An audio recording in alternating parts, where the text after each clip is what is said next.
Welcome to the Wellness Esquire Podcast. I'm Ariella, and I'm so excited for you to listen to this conversation with Lacey Gutierrez. Lacey is a fourth-generation lawyer who, despite her legal pedigree, found herself sitting in law school thinking, I really hate this.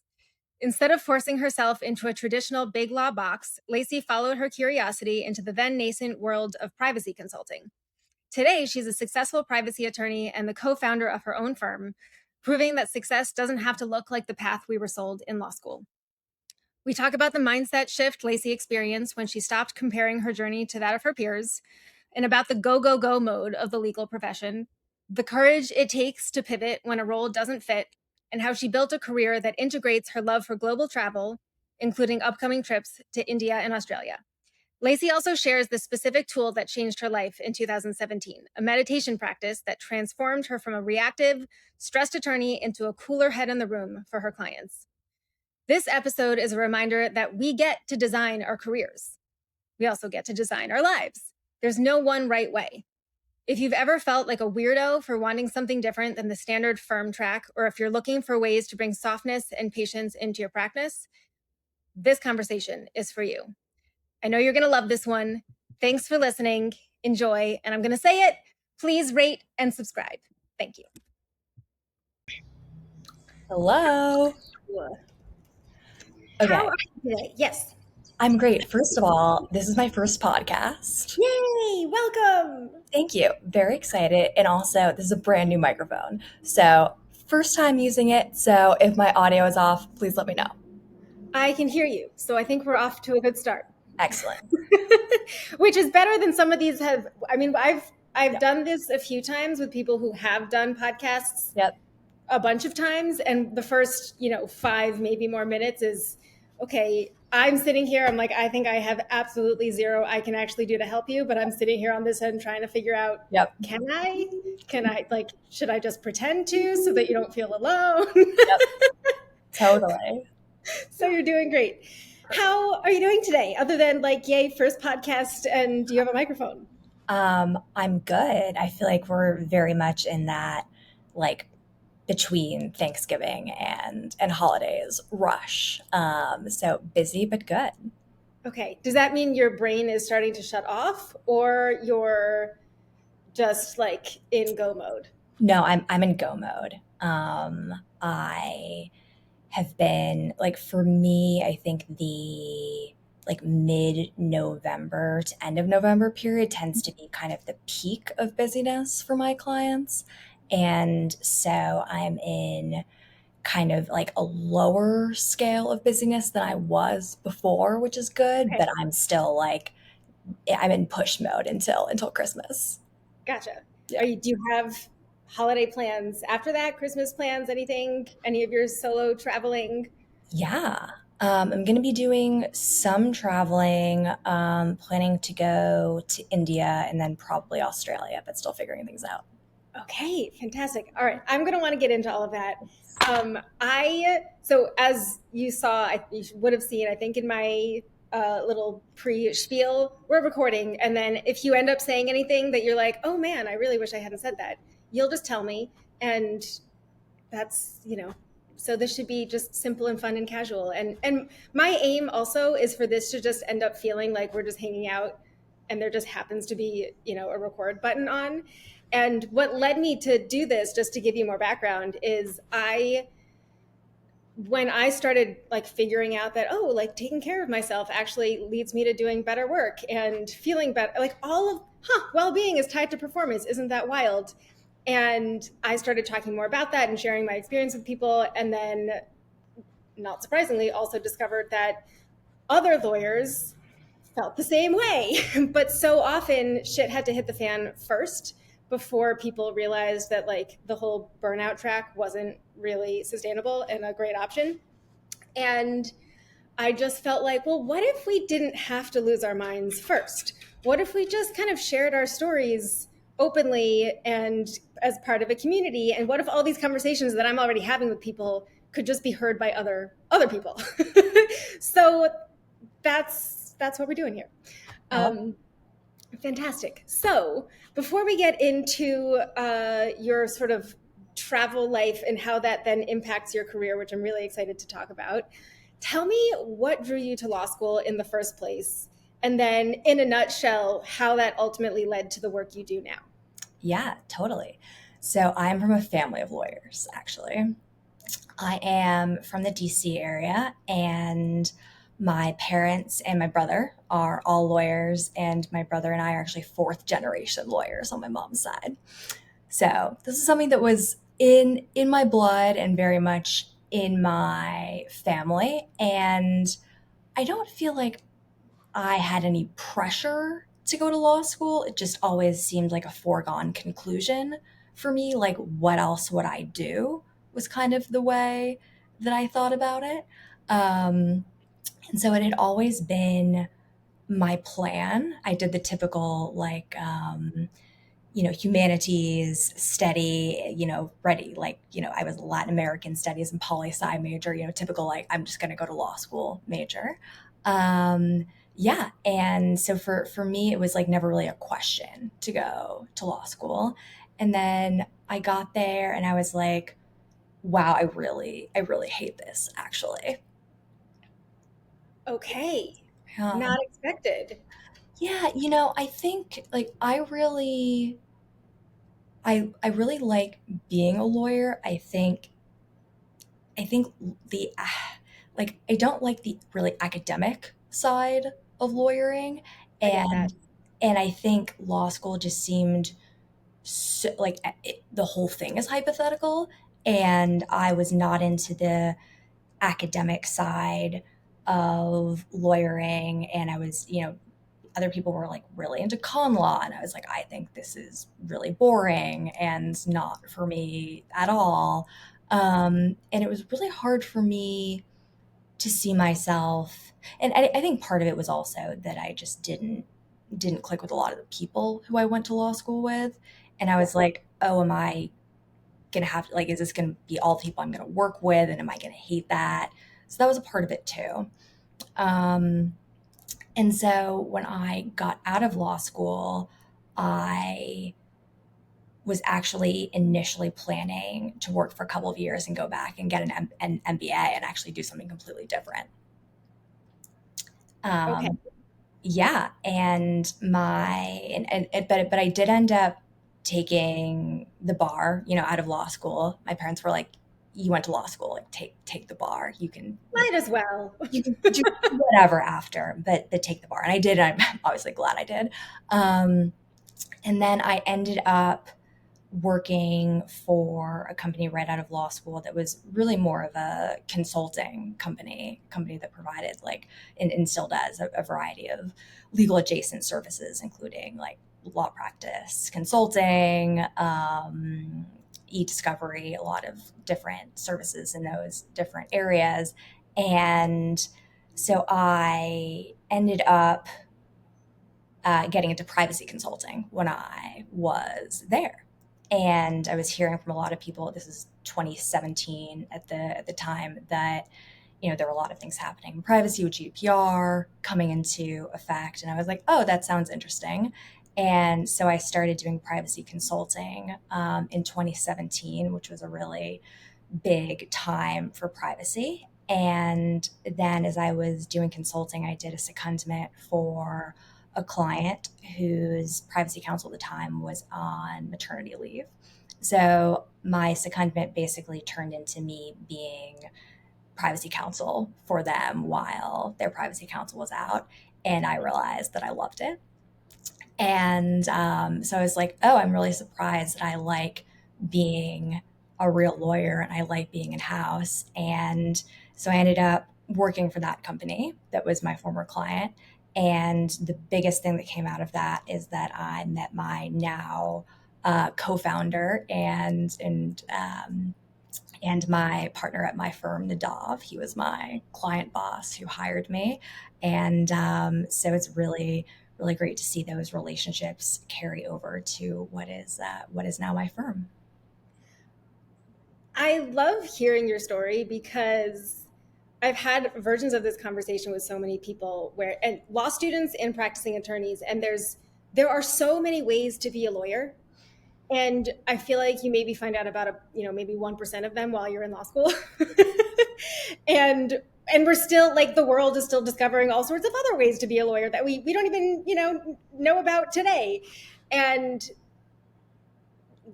a big question just ends up being, well, how do you identify the right path for you right now?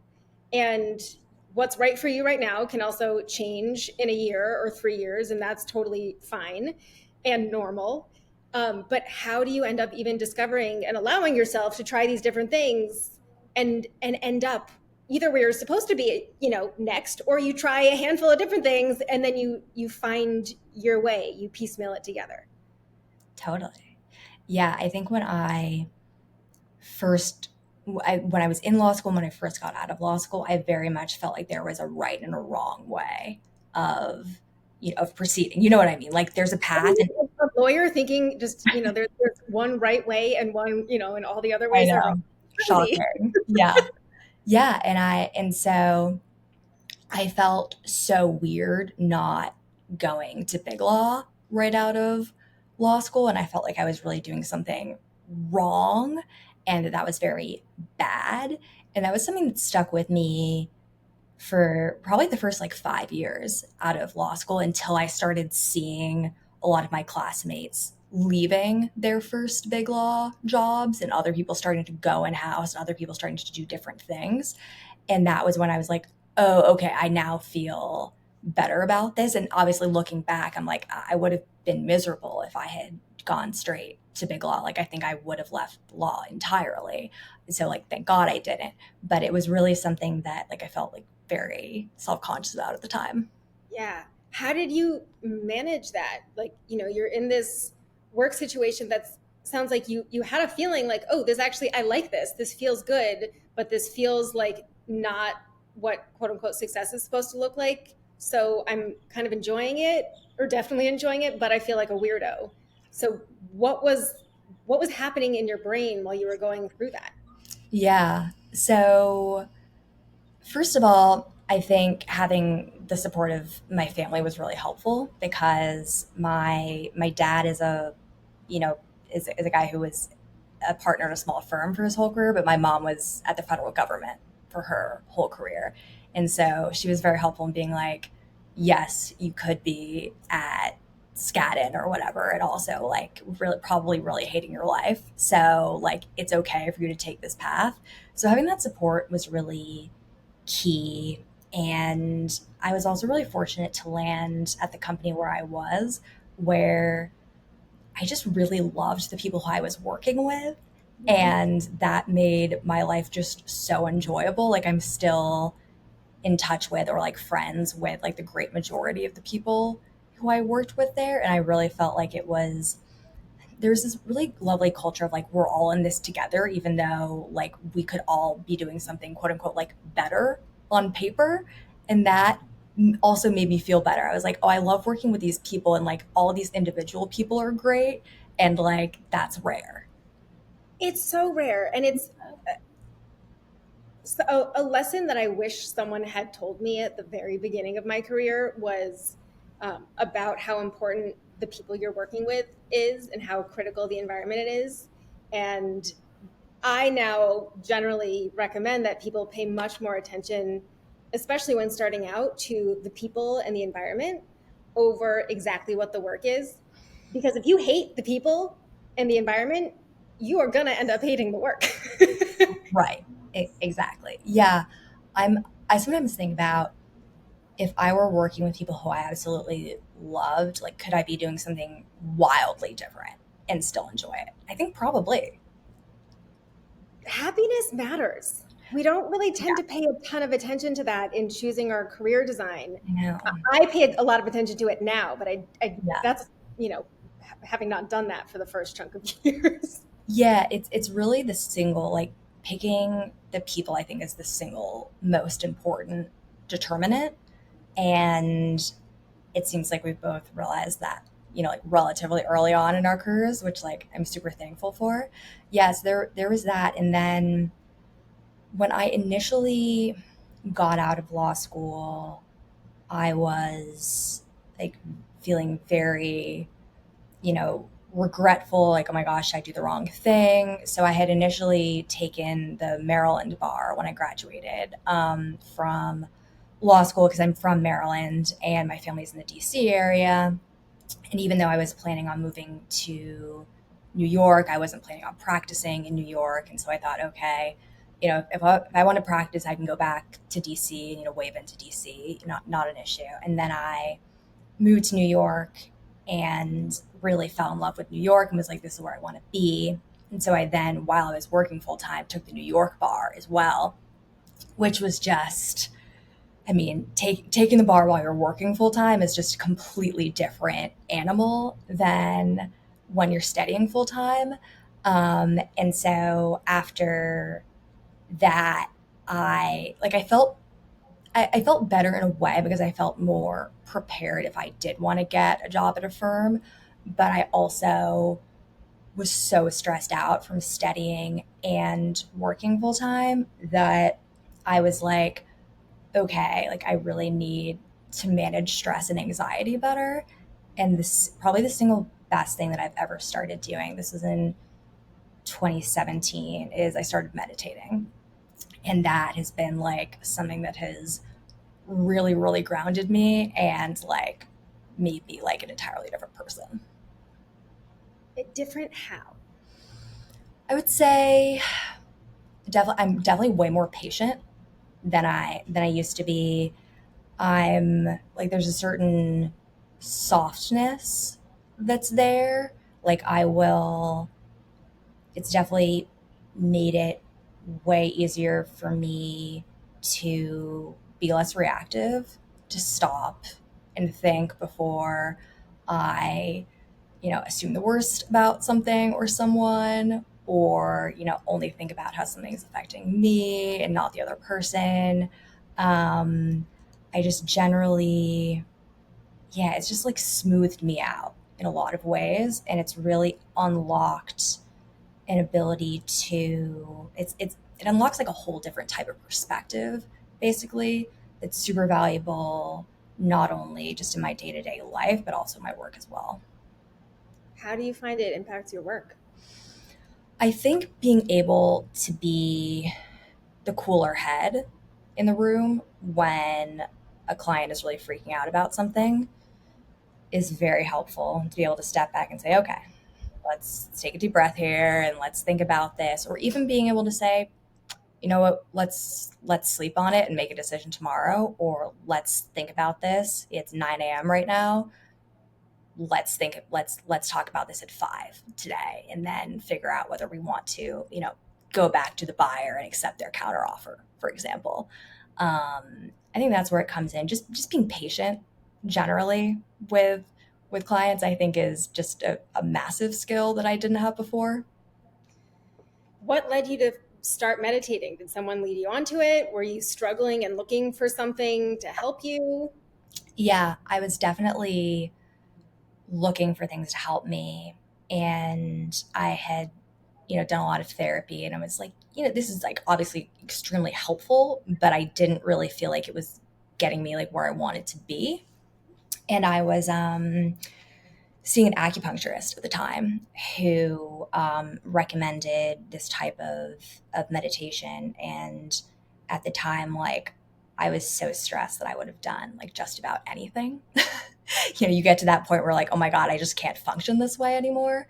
And yeah, so that was in 2017 and it just kind of clicked for me like almost immediately. And What kind of meditation? it's called Vedic meditation. Are you familiar with transcendental meditation? Yeah.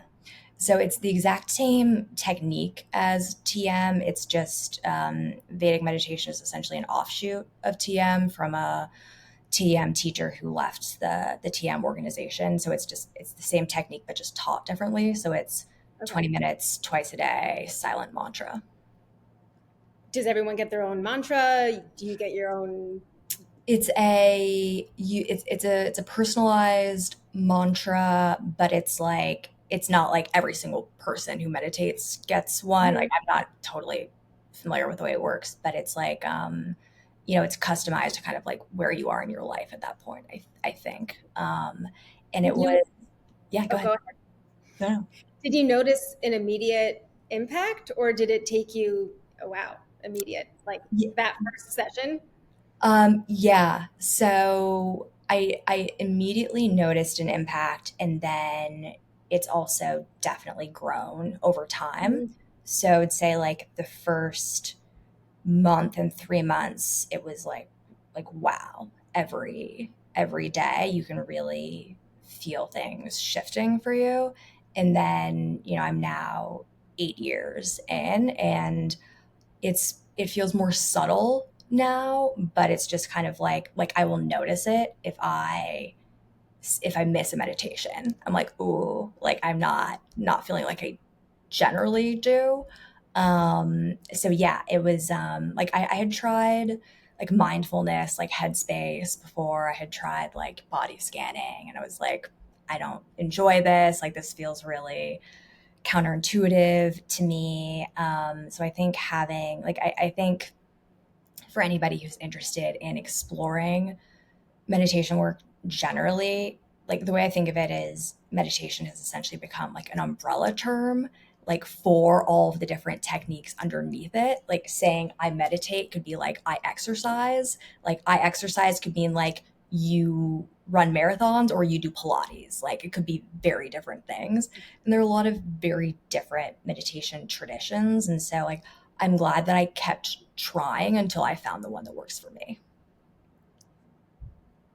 I 100% agree with everything you just said about,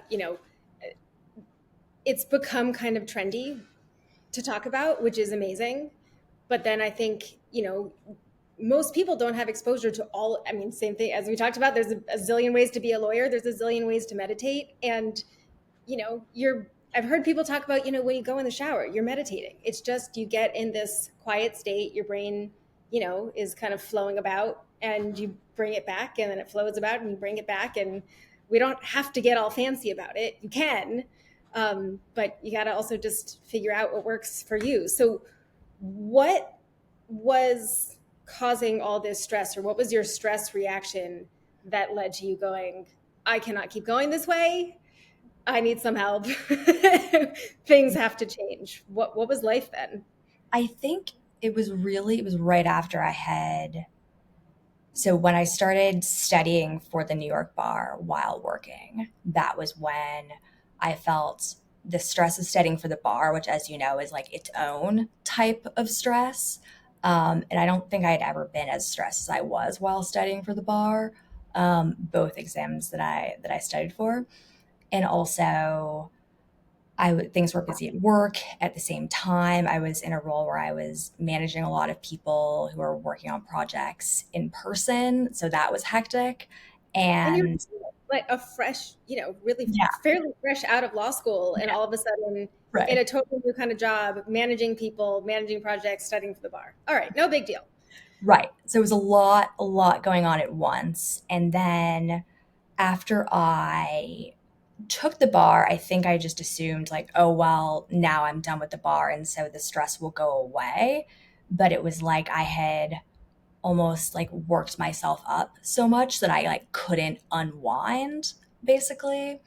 And I was just I just felt like I was in this constant state of anxiety where like I wasn't sleeping well, and I was just like worrying all the time. And I was, very impatient because I wasn't sleeping well and just like super worked up. And I was like, okay, this is not sustainable. And not only for me, but like the people around me, like it's not pleasant for them either. Um, which is, I think, for people who are struggling with anxiety, like sometimes it's more of like an internal experience and sometimes it's like internal and external. And for me, I was like, it's actually more motivating for me to focus on like the external, like the effect that it has on other people, because I'm like, it feels very rude to me for me to be like, snapping at people who I should not be snapping at, like because I like haven't slept. So that was actually like probably like one of the biggest motivating factors for me. But also I was like, I cannot keep like, having this like revolving like loop of thoughts in my head. Like this is not a way that I can keep going. So you, a year or so ago, maybe more, launched a firm with your former client. Mhm. Yep. And as I understand it, you set out to create the kind of firm that when you were in-house, you would have wanted to work with. So when you were in-house, what were you thinking about with, when you were choosing the firms that you worked with and you were like, oh, okay, not quite getting exactly what I needed. What were you looking for? And so how are you now building that out now that you're in charge? Yeah. So what we wanted is, so I mean, have you ever been in-house? No, a lot of my practice now is Yeah. as a fractional Yeah. GC, but I haven't actually been in-house. Yeah. So, my career was interesting because I had never, done the like law firm or big law and then transition into in-house. I really started in-house, and there's a different mindset when you're in-house. One is you're much closer to the business and you really know the company and you really know the people. And so you're really more of a business advisor than a purely legal one. And sometimes you're working with junior people and salespeople who are like, what would you do? What's the move here? Even though it's really not a legal question. And so I was like, oh, this is actually a very different way of lawyering than, when you're at a firm, it's obviously just challenging to be as close to the business. You have a bunch of different clients. You only get the piece of the business that you're kind of learning about in the calls and interactions that you have with the client. And so I felt like the biggest thing that was missing, and this is specifically on mostly on the privacy side because privacy is my specialty area, but also generally on the commercial side in the media and ad tech world when you're entering into deals. And I was representing a media company and I was getting questions like, okay, like we really want this campaign, like can we accept this deal? Like we understand this contract isn't perfect, but like can we accept this deal? Because the other option was losing the deal. Like there's often not a whole lot of leverage for negotiation. And so I think what was missing for me was the understanding of the client's risk tolerance Mm-hmm. and really putting yourself in the role of, my role is to educate you on what the risks are, to identify those risks for you. But ultimately, you're the expert in your business and the decision is yours. Like, I'm not here to say, like, no, you can't do this. I'm here to say, like here's my recommendation. Like, here are the pros and cons. Like, you can sign this. Here's what could happen. But also, like, if you don't sign this, then, like, yes, you could lose this $1 million deal. So I think it was the partnership in that way, because a lot of my in-house clients, the business people, were like the people at the law firm said we couldn't do this and felt like it was like going to like the police who were like, no, you must stop. Yep. Okay, so now you've got your firm. Yeah. What are all of the pieces you're putting in place so that you really can integrate into the teams of your clients and talk about, your flat fee model, which I share the same view that, when a client is worried about your 6-minute increments, they're just not going to tell you everything. They're going to wonder, is this question worthwhile, paying to get an answer for? And as I say all the time, the client is the last person who should be deciding whether they should tell you something. Yeah, for sure. So we have kind of two different sides of the house at our firm. We have our fractional GC. Sometimes we do fractional privacy counsel or fractional labor and employment counsel as well, which we do flat fee for. And then the other side of the house, the typical, a la carte hourly model, mostly focused on labor and employment at this point. And I love the, fractional subscription model for GC work. I mean, for me, it's great because I mean, billing is one of the worst parts of being a lawyer. And so it really has an impact on how my day is structured. And but also just generally, I like being able to communicate really fluidly with my clients, and like they can call me or Slack me or text me or whatever, and I'm not thinking like, okay, like 6 minutes, okay, now 11, 12 minutes. Like I like to be able to small talk with them. That's important. Like and they feel like they can call me and be like, okay, like sorry if I'm being an idiot about this, but like we can do this, right? And I'm like, I'm really glad you asked that, because like that, like our contract explicitly says that we cannot do that. So I think that's, I don't know, for me, I love it. I think it's the model that works best for me. I know it's not for everyone, but it's my favorite. I also love it. Did you have exposure to it before you set out to use it, or like how did you figure out how to model your flat fee structure? Yeah, so I can't take credit for it. It was really my business partner Nadav who was the person who first came up with that model. And I think the reason why is there's some clients for whom they just aren't sold on that model. That's totally fine. The way I think about it is a lot of our client contacts are finance people. And I mean, I could never be a finance person because I'm terrible at math, but managing a budget is hard. Managing a legal budget where you're going to spend just a question mark every month is really difficult to manage if you're fully hourly. And so I think for finance teams, being able to know how much you're going to spend on legal in a month is massive.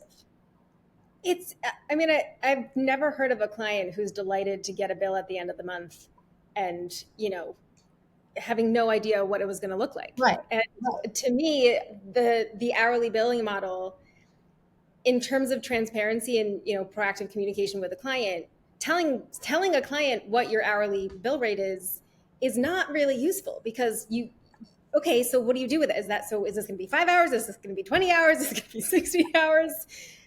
Who knows? Yeah, I think it's very hard for a client to estimate hours, like how many hours would you need to fulfill a client's entire legal needs over a month. Like that's a really difficult question, because I try to back into it and I say, okay, well, how many contracts are you sending out to your customers per month? And they're like, well, it depends on the month. Okay, so that's hard to gauge right there. And then also, are these, are you sending out your paper and the client's like, redlining the whole thing? Is it a bloodbath, or like, is the customer just sending you their paper and you're signing it? Like, there's a lot of variation there. And then there are obviously like the random things that come up that you just can't predict for. Like, my clients get a lot of either copyright infringement, demand letters, or privacy litigation, arbitration claims. There's really no way to predict that those are coming. And so for me, like if I were a client, I would love to go flat fee. And then there will always be lighter months and heavier months, but I found that it always evens out. Has that been your experience too?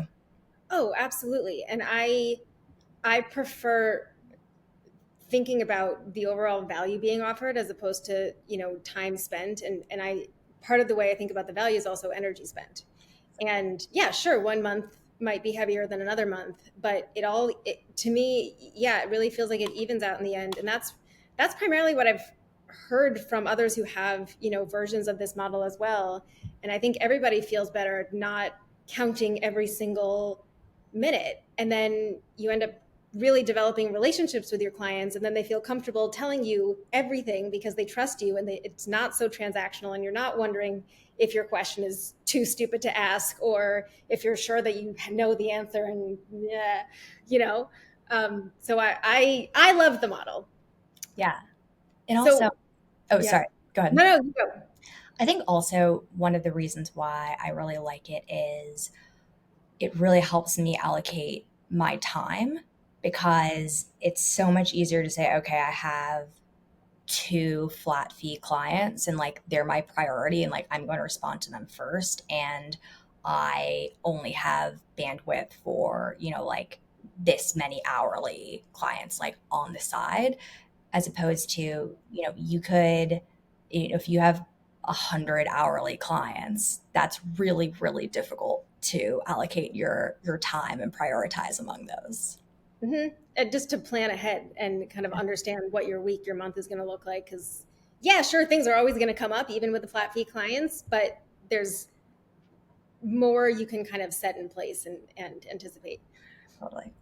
So I know that one of the things that you would do differently if you were to go back and start fresh would be to start sooner with a bookkeeper. Yes. So what are in addition to that, what are the things that you would do differently now that you've been operating for a year or so? And are there any mindset shifts that you would have liked, or that you've had to make, or that you wish you would have made earlier to just make this transition into, being a law firm owner run more smoothly? Yeah, I mean, I think like I've heard so many horror stories, and for year one of a firm, we've had like remarkably smooth sailing. So I What am. kind of horror stories? I'm glad I didn't even know about that when I started. Oh yeah, I've heard a lot of people who have like gotten into like major fights with their business partners, or like had like major client non-payment issues, and like have had to go back to a job because they did a bunch of work and just never got paid. Like, I yeah, mean, there's another value, at least the way that I do it with the flat fee is advance payment. yeah. Yeah, You're I not, think getting if the client gets hit with a bill they weren't expecting, that's obviously going to have an impact on timing of payment. Um, yeah, so very grateful that we've had the year that we have. Yes, the bookkeeper was definitely very important. I think math people should do math, and non-math people should delegate that to math people. So very, very glad. And also, just partner distributions can get complex, and so we were just spending a lot of time on that. So that was great. Um, I think that I think paying attention to scoping for flat fee engagements is important in terms of just figuring out the time that you're going to be spending and needs that you or your firm may not be able to fulfill at the time. Like if there are, non-US needs that come up that just hadn't anticipated, or significant M&A needs that came up that you hadn't been anticipating, where you have just significantly less bandwidth than you expected. I think that's something that I would have thought about more, but it's kind of one of those things where like you can never try to proactively spot every issue before it comes back, before it comes up. You kind of have to dive in, and you're like, oh, okay, so I saw that happens, and now I'm gonna course correct next time. Mhm. Yeah, there are certain things when I first started where I'm so grateful that I somehow managed to not have like a maladaptive perfectionist mindset. I was just like, we're starting, here we go, yay! And I just jumped in and really had the mindset of this is where I'm going to start, and then I'm going to tweak as I go. And then there have been other things along the way where I'll get stuck in more of a maladaptive perfectionist mindset where I'm like, no, no, no, I can't. The one that I've recently started working through is thinking, no, I can't bring anyone else on until like I have my systems nailed down perfectly, even though like as I grow, things have to change. And I was just talking about this on another another podcast conversation, and so I've gone through my own like, okay, I'm going to be imperfect here, and that's totally fine, and I'm okay with it. And other ones where I'm like, oh my god, I'm not perfect yet. Is that okay? It's an Yeah, interesting difference. yeah, totally. I've I've had the same thing. Like I definitely spent way more time on our website than I should have because I got stuck in that. And I lurked on LinkedIn for over a year before I actually could summon up the courage to start posting because I was just like really self-conscious and I was like, oh my God, like are other lawyers going to judge me? It took me a long time to get past that. So I think I would have, yeah, I think like generally speaking, like I feel very good about the first year, but those are a couple of things that I wish I could have done differently. Awesome. Well, I'm glad you started posting because that's how we found each other. Well, we found each other through Megan's awesome networking Mhm. Zoom. But then I started stalking your profile. Thank you. And I I loved your piece that you shared about solo travel and then the impact on how you practice as a lawyer. So I want to get into that, but first I want to hear what actually helped you go from being a lurker to a poster, and a poster in such a way like that piece to me was really phenomenal, and it shared so much about you, and you really have a knack for tying together your personal experiences, showing your character, showing the way that you like to live, and then tying it back to, and I'm a lawyer and this is how it all comes together. Yeah, thank you. So I'm very much the type who will lurk, like I'm very much a planner. And so what I did is when I was lurking for a year, I had this really long notes app note in my phone because I'm a power user of the notes app. And I had just all of these ideas for posts and like half drafted posts and things that I was kind of playing around with. And I think it helped me get into the mindset of, okay, like here's what I like when other people post, here's what I don't like. So like this feels authentic to me and this doesn't. And then I was also like, I think what helped me a lot was I realized, oh, I really like creative writing and I can treat this like a creative writing assignment and less like homework. And that also opened it up for me. I was like, okay, this feels creative and fun instead of just like drudgery. And that really helped. Okay, so tell me about your solo travel. Yeah. When did you start even just thinking about it as solo travel, not just travel? And and tell me about your experience with traveling. Yeah. So my first solo trip was when I studied abroad in Argentina. I was a junior in college and I was having an amazing experience there and I just wanted to go everywhere. There's so much to see in Argentina. And there was one place that I wanted to go in Patagonia. And I like some friends were like, no, like, just don't want to, would rather spend my money on something else. Other people were like, oh, like I really want to go to this place instead. Other people just like our schedules didn't match up. And it had never really occurred to me. And I think part of this is that women are conditioned to like to think like, oh, I can't eat lunch alone. I can't eat dinner alone. I can't go to a movie alone. Like I can't do anything alone. And so it never occurred to me. And then one day I was like, oh, I could just go like without anybody else. It almost felt like I needed somebody's permission to do it. And so it was, kind of a trial run. I took a 17-hour bus down to southern Argentina for a week over Thanksgiving. And it was so great. Like I met so many people, like single people and couples and families, and it's really easy to meet people when you're on your own because like you can come up to people, people will come up to you. It's just like way easier to engage with somebody who's on their own. So it was such a lovely first experience. And I was nervous about it. I was like, oh my gosh, am I going to be safe? Am I going to get lost? And like every challenge I ran into, I realized like, oh, okay, like if you have an issue, like there's always a way to get past it. And now with technology, it's like so much easier. But this was like, I had a BlackBerry in those days. Let's put it that way. That's where we were technology wise. This is 2010. So like I would get lost a lot and I would just like walk 2 blocks and like ask another person and I would get where I was going. Like I was never in a situation where I felt like unsafe, or where I like, couldn't figure out like any challenge that I was having.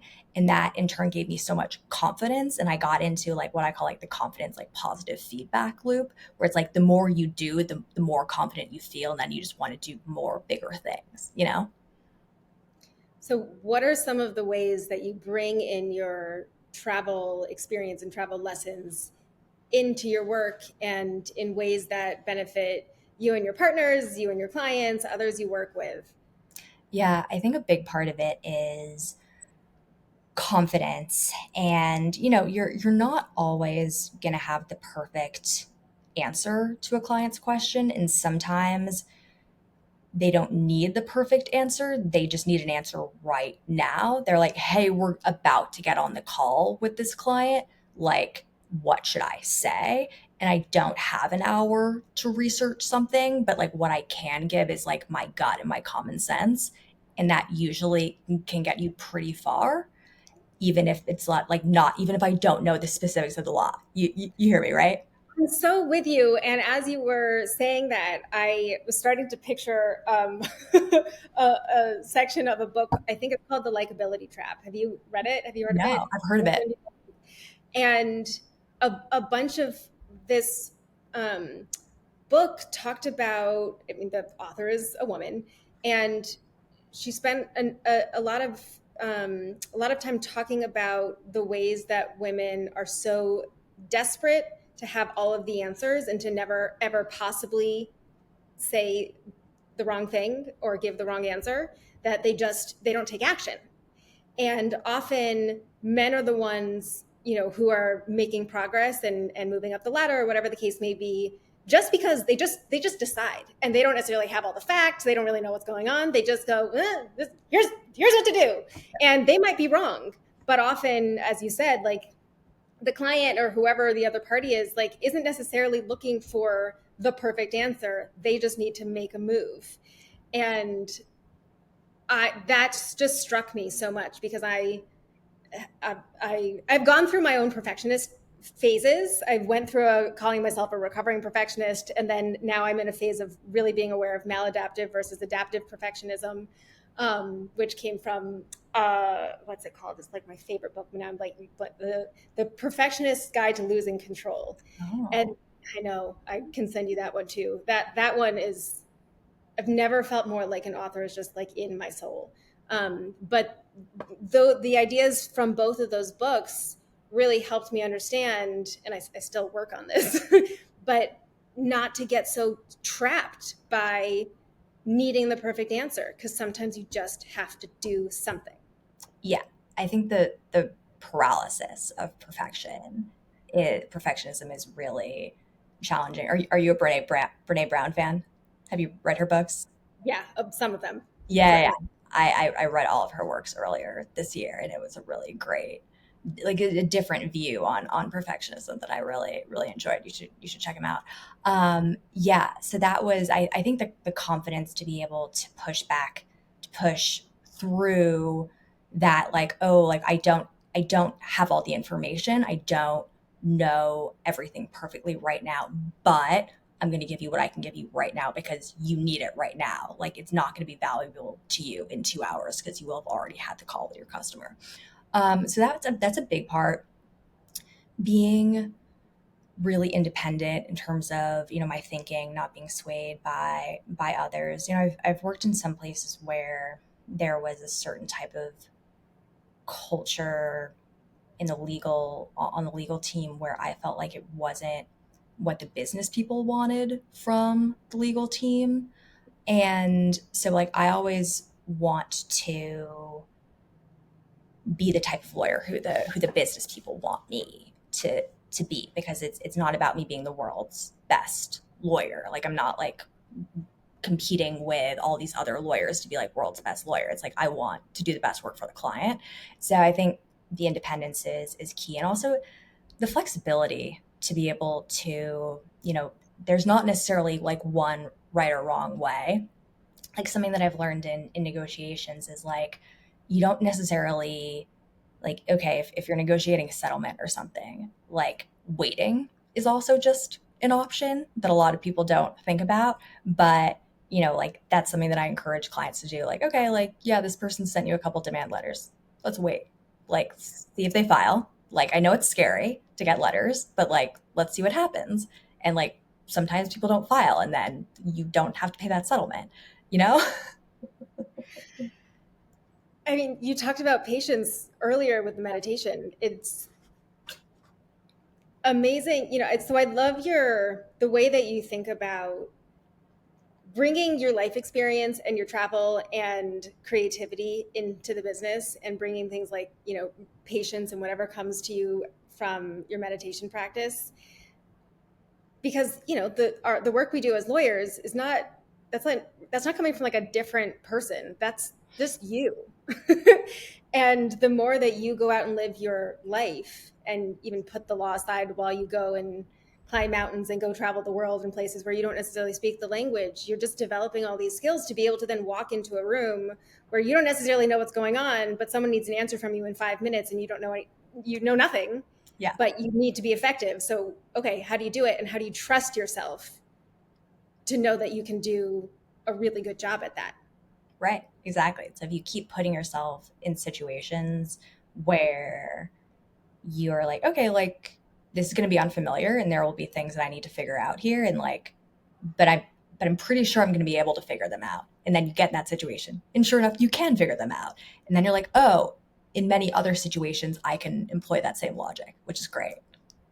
Do you have any practices other than meditation? And practices can mean like just talking to yourself, or something that, like, you're facing a tough day, whether it's you didn't get enough sleep and you're just totally wiped and there's way too much going on this week, or you feel terrible, or you've got 12 clients all at once and you don't know anything about, you don't have enough information for any of them and you're just overloaded.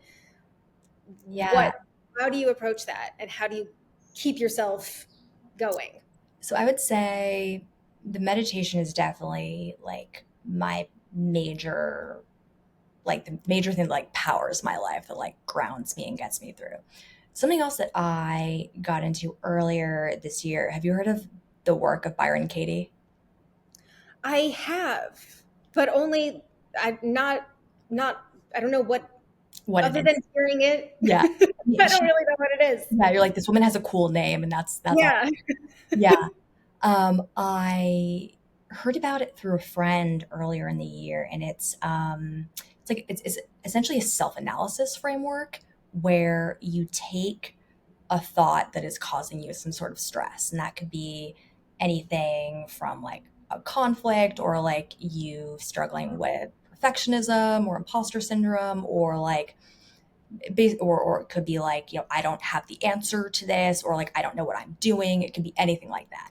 And you ask yourself a series of questions, and the objective is to like loosen your attachment to the thought. And for me, it's pretty incredible because I feel like it just like unlocks something in my brain that allows me to like have a completely different perspective on a lot of things. And so I worked with someone who's a facilitator in this framework, and like it's not therapy, but it like feels therapy-esque because you're kind of like you are shifting your perspective. But that's something that I will sometimes do when there's like something that I'm thinking about a lot that's really bothering me, and I like sit down and do that work, and sometimes I'm like, okay, that kind of gave me what I need to move forward. Fantastic. Yeah. Any other parts of your life or things that you do that you'd like to share, whether it's specific to the travel, or how you manage your own well-being, confidence, independence, all of that stuff? Let's see. I think those are like my main things. But I also like very much like am always open to like learning new things, because I find like I talk to people and I'm like, oh, they're doing that. I haven't heard of that, but that could be great for me too. Yeah, well, that's one of the things that I'm so excited about with the podcast is, there's an endless, volume of ways of tools that we can all have in our toolboxes. And you have to figure out what's right for you. And so the more everybody shares a little bit about what they like, then we all learn from each other, and you grab from here, you grab from there, you tweak here and there. And then, I think too often, even when you recognize, oh, I need a tool. Okay, so how do you find out about all of the tool options out there? And so if Exactly. we can kind of consolidate, give people ideas, and Yeah, then also, someone can listen to this and think, oh, I've tried a bunch of types of meditation. They haven't worked for me, but this sounded interesting. I'll reach out to Lacey. And exactly. then that would be amazing. Yeah, absolutely. I definitely wish that I had had like a glossary of like the different tool options when Yeah. I was looking for them. Exactly. Yeah. Exactly. Well, and one of the things that I'm going to be building out, so the podcast is like leading to the development of the Wellness Esquire community, and then part of that is also going to have this marketplace filled with resources being humans, and also other of different kinds of tools, so that whenever someone's, whether you need a coach or a consultant or are interested in looking into different kinds of practices or whatever it may be, as soon as you realize, oh, I'm looking for something to optimize my well-being, my performance, everything about the way I kind of live and work, you've got one place to go. It'll be all there, and then we can support each other on our journeys, and hopefully everyone can live healthier, happier, and healthier lives, and build healthier, more sustainable careers. That's the goal. Absolutely. I love that. That's a great idea. Awesome. Fantastic. Good. Thank you so much for spending time with me. This was really fun. I'm so glad we were on that Zoom together, and now I'm delighted to have you in my universe. Yeah, absolutely. This is such a pleasure. I'm really glad that we got to connect, and I'm sure that this will be the first of many conversations we'll have. Awesome. Thanks for listening. I hope you got a ton of value from this conversation, and that you will check out the links in the description to learn more about the guest and the Wellness Esquire. And I hope you take even just 1 minute to do something for yourself today. Maybe right now, drink more water, say no, call a friend, do something that makes you happy, have a 30-second dance party, find something to make you laugh. Also, be sure to subscribe and send the podcast to a colleague. And if we're not yet connected on LinkedIn, please fix that. I'd love to know you. See you next time.